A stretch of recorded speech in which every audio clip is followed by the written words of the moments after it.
Los Angeles, California. The City of Angels is rarely a place of desperation, but inside the Staples Center on the night of April 12, 2013, the air is thick enough to choke on. It is 10:34 p.m. on a Friday. Outside, the neon lights of LA are flickering with their usual indifference, but inside, 18,997 people are holding a collective breath that feels like it could shatter the glass of the luxury suites. This was supposed to be the year of the new dynasty. The Lakers had assembled a Titan-class roster that seemed destined for a championship parade before the first ball was even tipped. Kobe Bryant, Steve Nash, Dwight Howard, and Pau Gasol. On paper, they were invincible. In reality, they were a disaster. Chemistry issues, coaching changes, and a relentless onslaught of injuries had turned a dream into a nightmare. By April, the Lakers weren't fighting for a ring, they were fighting to even be invited to the party. They were clinging to the 8th seed, desperate for a playoff spot, knowing that every missed shot and every defensive lapse felt like a nail in the coffin of a legendary era. At the center of this storm stood Kobe Bean Bryant. At 34 years old, in his 17th NBA season, most players are looking for the exit or settling into a veteran leader role on the bench, managing their minutes and preserving their joints. Kobe did the opposite. He made a public guarantee to the city of Los Angeles. "We will make the playoffs." It wasn't a PR stunt or a clever quote for the media. It was a blood oath. And to keep that promise, he began a stretch of basketball that defied medical logic and human endurance. Since January, Kobe hadn't just been playing. He had been sacrificing his entire physical future on the altar of competition. He was playing 40, 45, sometimes all 48 minutes of a game. He was the primary scorer, the primary defender, and the primary playmaker. He was carrying the Lakers like a father carrying his family through a burning building, ignoring the smoke in his lungs and the heat on his skin, because he knew that if he stopped, even for a second, everything he had built would turn to ash. His body was a map of 17 years of professional war. His right index finger was permanently disfigured, unable to bend properly, yet he still found the perfect release point. His knees were bone on bone, requiring daily drainages and constant maintenance. His ankles were chronic disaster zones. But in the weeks leading up to this game, the workload became suicidal. In the 3 games prior, he had played 47, 47, and 48 minutes. He was 34 years old, playing the minutes of a 22-year-old in peak condition. The Mamba mentality is often marketed as a motivational slogan, but in April 2013, it was a terrifying survival mechanism. It was the ability to compartmentalize pain so effectively that the brain stops recognizing it as a threat. Kobe's routine was grueling. He would arrive at the arena 4 hours before tip-off, undergoing hours of physical therapy just to get his joints to move. He would submerge himself in ice baths that felt like liquid needles, all to numb a body that was screaming for mercy. He viewed these physical limitations as distractions. To Kobe, the body was merely a machine, and he was the ruthless engineer who refused to let it break down. By the time the Golden State Warriors arrived in town that Friday night, Kobe was a walking medical anomaly. The Warriors were young, hungry, and led by a baby-faced assassin named Stephen Curry, who was beginning to change the game of basketball forever. The Lakers, by contrast, were old, battered, and held together by nothing but Kobe's iron will. The game was a chaotic, high-scoring affair. A track meet that the aging Lakers had no business winning. Kobe was doing it all again. He had already played nearly every second of the game. He had already suffered 2 significant scares earlier in the night. First, he went down after a drive, clutching his knee. The arena went silent, a cold chill running through the crowd, but he stood up. Later, he twisted his ankle so severely, it would have sidelined a normal player for weeks. Kobe just tightened his laces, adjusted his brace, and kept running. He was playing with a sense of urgency that bordered on madness. His teammates and coaches had begged him to rest. Head coach Mike D'Antoni later admitted he felt a deep sense of guilt for leaving Kobe on the floor for so long, but he also knew that taking Kobe out of a game was like trying to stop a tidal wave with a plastic bucket. Kobe's response was always the same: "I'll rest when I'm done." He was chasing a ghost, chasing a legacy, and chasing a promise. But the biological clock was ticking. and the alarm was about to go off in the most violent way possible. It happened with exactly 3 minutes and 8 seconds left in the fourth quarter. The score was 107 to 109. The Lakers were down by 2. The atmosphere was electric, the kind of tension that makes your skin crawl and your heart rate spike. Kobe received the ball on the left wing, isolated against a young Harrison Barnes. This was Kobe's territory. This was the moment where he usually broke an opponent's spirit and took over the narrative. He initiated a drive to his left, looking to get into the paint, as he planted his left foot to push off, to find that explosive first step he had used millions of times. Something fundamentally, structurally broke. There was no contact. No one stepped on him. There was no foul. It was a failure of pure human engineering. A pop. That is how most athletes describe it. It isn't a loud sound to the 19,000 fans in the stands, but to the person it happens to, it sounds like a gunshot inside their own leg. The Achilles tendon, the strongest and thickest tendon in the human body, a cord of tissue capable of withstanding forces over 1,000 pounds, had snapped. It coiled up into his calf muscle like a broken guitar string. Kobe fell. He clutched his lower leg.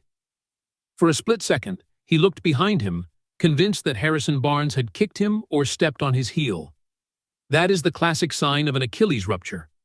The phantom sensation that someone has struck you from behind with a sledgehammer.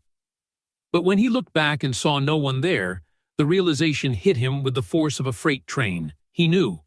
He didn't need a doctor. He didn't need an MRI. He knew his season and perhaps his life as he knew it was over. In that millisecond, a normal human being stays down. They wait for the stretcher.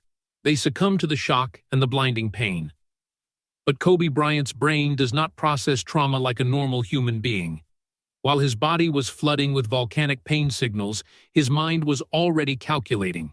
He reached down and literally tried to pull his Achilles back down with his fingers, hoping he could somehow hook it back into place so he could finish the final 3 minutes. He was trying to fix a catastrophic mechanical failure with sheer, stubborn willpower. The Staples Center went from a roar to a funeral hush. Gary Vitti, the legendary Lakers trainer who had been by Kobe's side for 5 championships, ran onto the floor. Vitti knew immediately. He saw the divot in the back of the leg, the empty space where a vital cord of life used to be. Vitti reached out to help Kobe up, preparing to call for a wheelchair. Kobe waved him off. The Mamba would not be carried. The referee had called a foul on the play. Kobe had 2 free throws coming. If he didn't take the shots, he couldn't return to the game, and more importantly, his team needed those 2 points. In Kobe's mind, the injury was a secondary concern. The score was the primary concern. What followed is the most iconic 60 seconds in the history of sports psychology. Kobe Bryant stood up. He didn't crawl. He didn't limp to the bench to hide. He walked to the free throw line. Every single step was a violation of medical science. Without an Achilles tendon, you cannot push off your foot. You have no leverage. You are essentially walking on a limb that is no longer connected to its motor. But he walked. He stood at the line, 15 feet from the basket, with 18,997 people watching in a state of religious awe. Some fans were crying in the front row. They knew they were watching the end of an era, but they were also watching a level of grit that shouldn't exist in the physical world. He took the ball from the referee. He went through his routine. Dribble, dribble, spin. He looked at the rim with a gaze that was cold, focused, and utterly terrifying. He wasn't a man in pain. He was a man doing his job. He took the first shot. Swish. 108 to 109. The crowd let out a sound that was half cheer, half sob. He took the second shot. Swish. 109 to 109. Game tied. He had fulfilled his duty. He had given his team the points they needed to survive. Only then, and only on his own terms, did he allow himself to be led off the floor. As he limped toward the tunnel, he didn't look at the cameras. He didn't play for sympathy. He walked straight into the darkness of the tunnel, under his own power, refusing the help of the trainers. The post-game scene was haunting. While the Lakers eventually won the game 118 to 116, the victory felt hollow. In the locker room, Kobe sat at his stall, his leg in a bucket of ice, his eyes red and glassy. For the first time in his public life, the invincibility cracked. When reporters entered, they saw a man who had finally been caught by the one opponent he couldn't beat. "Time. I can't move," he said, his voice cracking slightly. "I made a move that I've made a million times and it just popped." But the Mamba didn't stay down for long. That night, at 3:30 a.m., unable to sleep and fueled by a cocktail of pain and fury, he went to social media. He wrote a post that has since become a manifesto for anyone facing the impossible. He wrote about the mountain he now had to climb. He wrote about the frustration, the anger, and the why me moments. He admitted his human vulnerability, but he ended it with a declaration that defined his entire legacy. "If you see me in a fight with a bear, pray for the bear." He was 35 years old.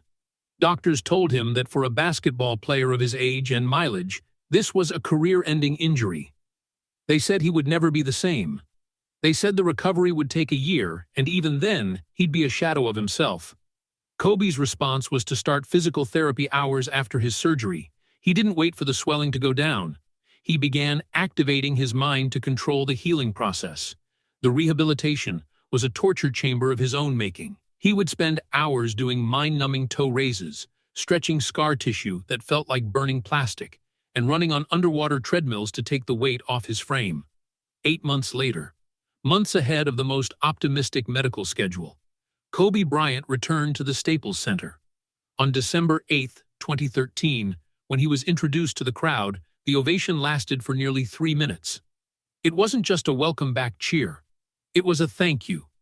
The fans weren't cheering for his stats or his points. They were cheering for the fact that he was standing at all. They were cheering for the man who went to war with his own biology and won. Kobe's final years in the NBA were a brutal battle. His body continued to break down. He suffered a knee fracture, then a torn rotator cuff in his shoulder. The invincibility was gone, but the Mamba remained. He spent those final years teaching the younger generation what it meant to be a professional, showing them that the game doesn't owe you anything and that you have to earn every second you spend on that hardwood. It all culminated in his final game in 2016, where he dropped 60 points on the Utah Jazz. It was a fairy tale ending, a night of pure magic that seemed to erase all the pain of the previous 3 years. But for the true students of the game, for those who understand what it takes to be great, the 60-point game wasn't his greatest feat. His greatest feat was those 2 free throws on one leg. In the world of digital media and algorithmic fear engineering, we often focus on the spectacular. The dunks, the game winners, the highlights that fit into a 15-second clip. But the story of Kobe's Achilles is about the curiosity gap of the human spirit. It asks the viewer a terrifying, fundamental question. What would you do if your foundation snapped? Kobe Bryant showed us that the body is just a vessel, and the mind is the captain. He showed us that Mamba mentality isn't about being the best. It's about the refusal to be a victim of your own circumstances.